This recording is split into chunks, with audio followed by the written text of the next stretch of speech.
Sino na nga ba ang NBA GOAT ngayon?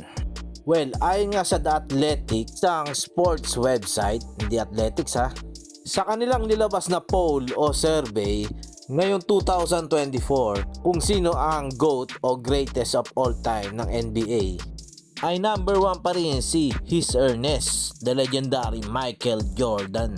At ang number 2 naman at dumidikit kay Jordan ay si The King LeBron James. Between March and April ginawa ang poll at 133 NBA players nga ang bumoto. Di na sila pinakilala at ginawang anonymous lang. At 45.9% nga ng current players ang binotong si Jordan ang kanilang GOAT in their eyes. Samantalang ang number 2 nga si LeBron James na unting-unting na nakakalapit kay Jordan ay nagkaroon ng 42.1% na boto.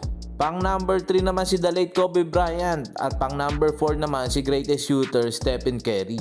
Medyo lumilit na nga yung gap between Jordan and LeBron as far as NBA players are concerned. Dahil last year na survey ng Athletic regarding the GOAT, malaki pa ang lamang ni Idol Jordan kay Idol LeBron.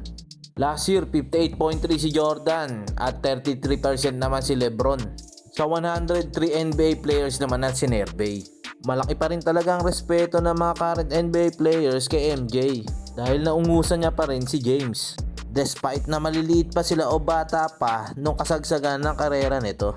Dahil karamihan sa current NBA players ngayon ay childhood hero si Jordan, including LeBron James.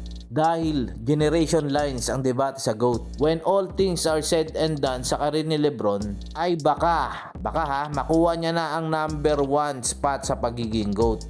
Dahil mas maraming batang player ang papasok sa NBA na mas napanood siya at inidolo. Ganon din kay Steph Curry, baka tumaas din yan. Lahat yan magagaling at idolo. May kanya-kanyang angas at yabang. Kaya kung fan ka talaga ng laro ng basketball, hindi naman kailangan mag-away-away, may stress ka lang dyan. Respetuhin mo na lang kung sino ang GOAT ang para sa'yo at para sa kanya. Okay mga kabogs.